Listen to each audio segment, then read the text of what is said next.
This is the Storyworks Roundtable, where we have conversations about craft. Because becoming a successful author begins with writing a great story. Hello and welcome to this week's Storyworks Roundtable. Today, Robert, Kathryn, and I are talking about character traits, or, as Robert put it, cool traits. Robert, slide us into this topic. Well, have you ever watched, it was a while ago now, but the TV series called Monk with Tony Shalhoub as the main character, and he's an OCD.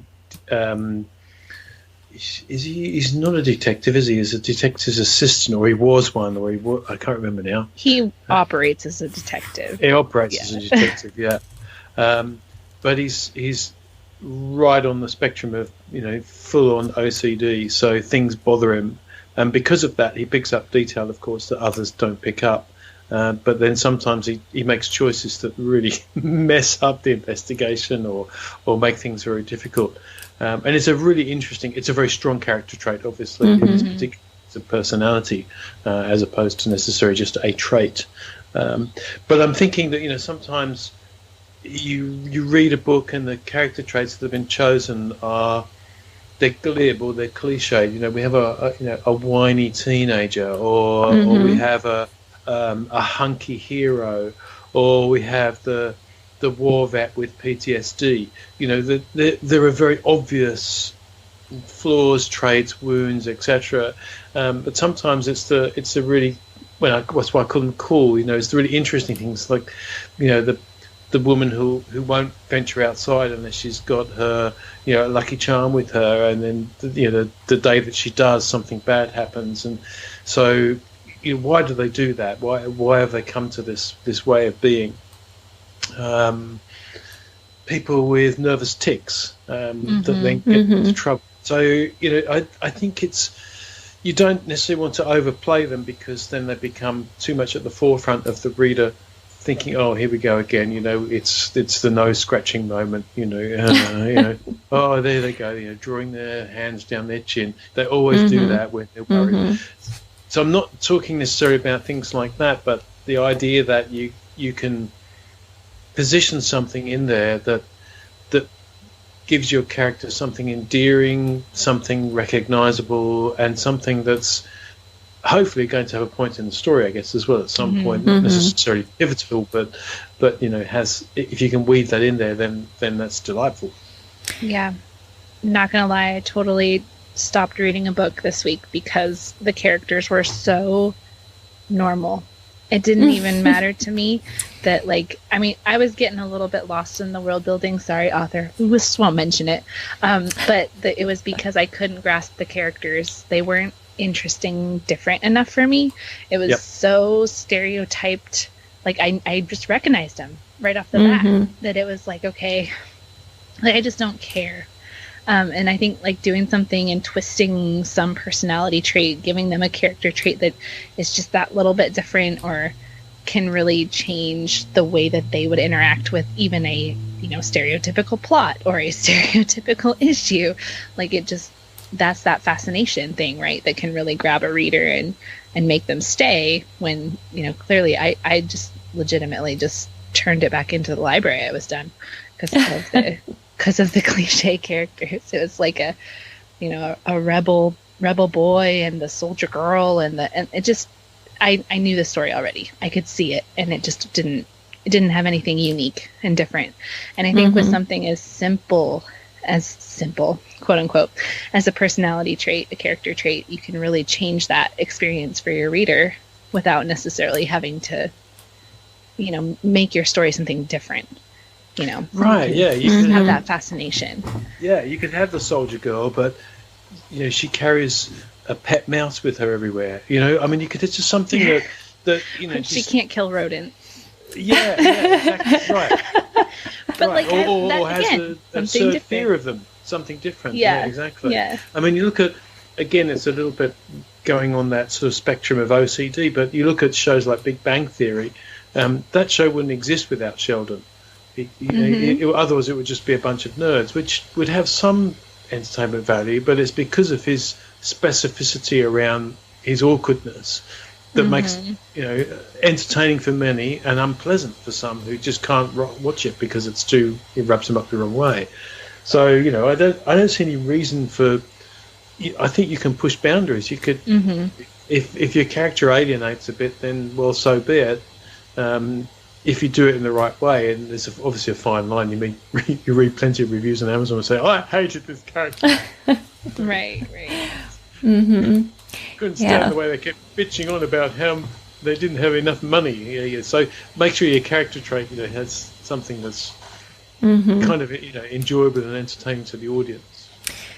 Right. There's a big difference between OCD and nail biting. So when we're talking about traits that can really affect a plot and do so consistently, as in the case with Monk, versus just something that makes gives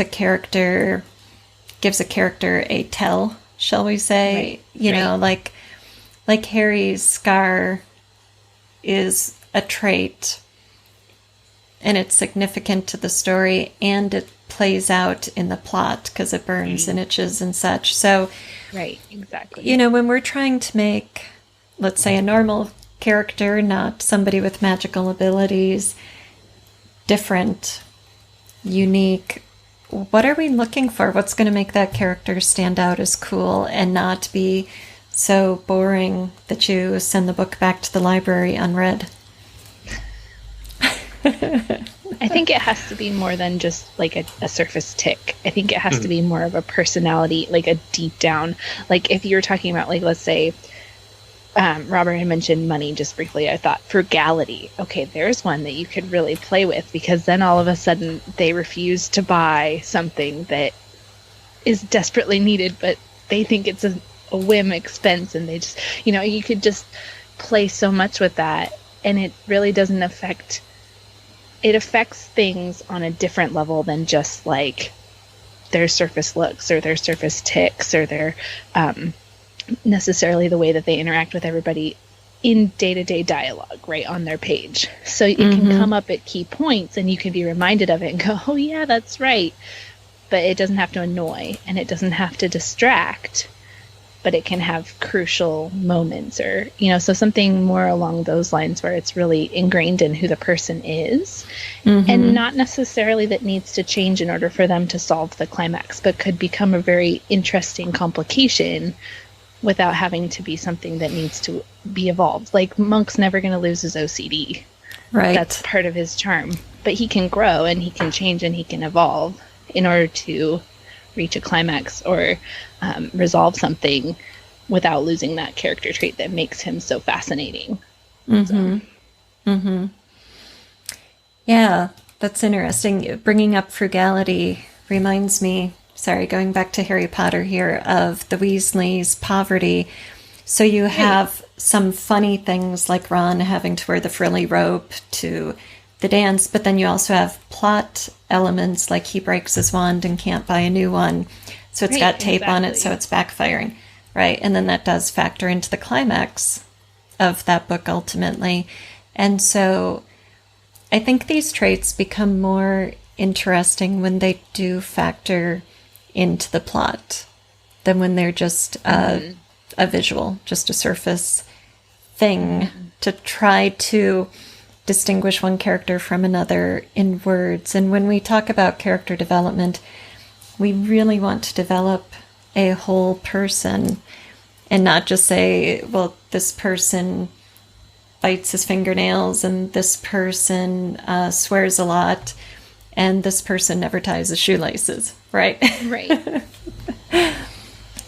This person is a hoarder and every newspaper in the entire book is going to end up in their living room, which is the reason that they can find a clue that leads to the climax. Exactly. Stuff like that. Yeah. I like that. How can I put a hoarder into my story? Well, and then you get interesting interplay because, like, if you use a negative trait like that, right, you can have issues between supporting characters where, would you just put that newspaper down, and it turns into a subplot, or they can't leave it alone, and all of a sudden it becomes this issue or this interpersonal thing, and then, but again, it's that using it for something that is, more than just, oh yeah, there they go picking up another newspaper. It's got to mean something. Yes. Yeah, and I think if you can make them not necessarily, I mean, with Monk, it's the main part of, it's the premise of the show, really. But I've also, it's probably more often done where the cool trait is a byproduct or a side effect of the character's main skill. So maybe their main skill is they're a super sharp detective. But we all know the trope where they can't hold down a relationship, for example, or they're alcoholic. So those things are the obvious ones. But how can you take those and twist them? Do they always chew a mint? And that gets them into trouble sometimes because I don't know. But there's something in there that you can put little things in there that you end up maybe in revision being able to weave into some aspects of the story, that they're not just, as Kathryn said, that sort of very obvious stereotypical character. So a stereotypical detective might be the one that is brilliant at their work but terrible in their marriage, or they're alcoholic. So that will be the stereotypical. But how can you take that and twist that and make it kind of cool? Is it that on the they happen to be a brilliant detective, but they're completely addicted to the local pool hall, and they just they're in these tournaments, and somehow that interplays with some aspects of their mind, or it takes them away from an essential part of the plot when they should have been somewhere and they weren't. So I think we forget that these characters are meant to be avatars for human beings. They're not perfect, and so we've talked in the past about flaws and wounds and all that sort of stuff and troubles, but introducing some odd traits in there can be just as interesting as well. Definitely. It feels like we're even leaning more into negative too, like introduce some negative traits that aren't necessarily like your fatal flaw type trait, but that have a negative kind of undertone to it. Like OCD has a negative undertone to it, or things like that your character has to overcome a little bit, even if they can't cure the trait. Are you ready to take your writing to the next level? Could you use the help of a developmental editor or writing coach? I work with writers at all skill levels and all stages of the writing process, both through project-based developmental editing packages and one-on-one, totally customized coaching sessions. Head over to wordessential.com/editing to see how I can help you grow your storycraft and become a more knowledgeable, skillful, exciting writer. Yeah, Robert mentioned a detective with a mint, and that made me think of Kojak, and he was tall and bald, and he always had like a dum-dum sucker in his mouth, right? And so that's a very surfacey visual trait, and yet it's so unexpected. It becomes a kind of trademark of his that you enjoy seeing because it is so contradictory to his role in the stories and almost silly. And then Columbo is another detective who... Yeah, I was just thinking Columbo, Yeah, he had a signature too. He had that trench coat and he was kind of hunched and shuffly. And so I think it was disarming. I think people underestimated him, and he would question somebody and then he would turn to leave and you would see their face like kind of scowly, like, oh, this detective, how dare he question me, or what a misfit. And then he would turn around and say, oh, just one more thing. And he would ask that piercing question that gets them, and so that's another example of a trait that becomes a kind of calling card for the audience or the reader that you love to see play out over and over again. Mm-hmm. And that if you used it right now would feel cliche because we're used to it in a different setting. You know what I'm saying? Like, that's where we have to take something like that and think about, okay, what's the next evolution that I can take this to for myself? Because that's where you don't want to have the Columbo detective, because people will recognize it. Boom. There it's been done. Yes. Yes. Sorry. Isn't it Taken. what makes us come back to stories that are series as well, because you want to live with that character again. And, it's because they're fully rounded. Maybe not necessarily because they've got that one trait that you adore, but it's because they're not stereotypical. Or if they are stereotypical, they have one thing, like the Kojak thing, that just, lends themselves to it. It can be built into the character of Talking Detective. Ironside, we're going back a ways now, aren't we? Yeah. Showing our age. But, a detective in a wheelchair. How does that present different issues? Boy, those chase scenes are going to get complicated with the wheelchair. Wait, he went down the alley. He's hopping the chain link fence. Accessible. I need a ramp. Where's my ramp? We've gone down the Austin Powers path. We've been riding that scene where he's trying to turn that electric trolley thing around, and he gets stuck, and he's doing instead of doing a 3-point turn, he's doing it. But that's where humour comes from, isn't it? Twisting things that are stereotypical tropes and traits and turning them into something else. So if you want to write humour, then cool character traits are the way to go, for sure. Well, and the twistier the better, the further away from each other that you can get, right? Yeah. So yes. Get them on the opposite ends, and then that's yeah. The less expected, the better. But even things like poor dress sense and things like that can work really well, because you might then have to place that character in a setting where everybody's just super swish and it's upmarket, or they've got to meet someone in a restaurant, and the maitre d' takes one look at them up and down and says, what the hell. So just I think those sort of things are what makes they give nuances to story that are more than just the plot. They do, absolutely.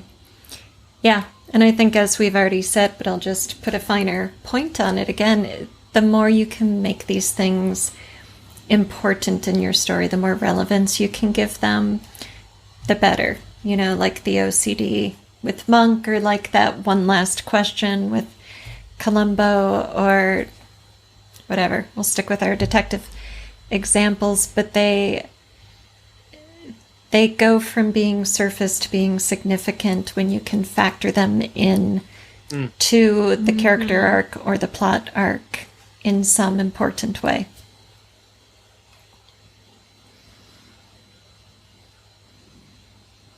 And we're all nodding, so just make sure your characters always nod all the time. The readers love that. I hear it plays well in audio too. Thank you for listening to the Storyworks Roundtable. Find all our shows, show notes, and videos at storyworkspodcast.com.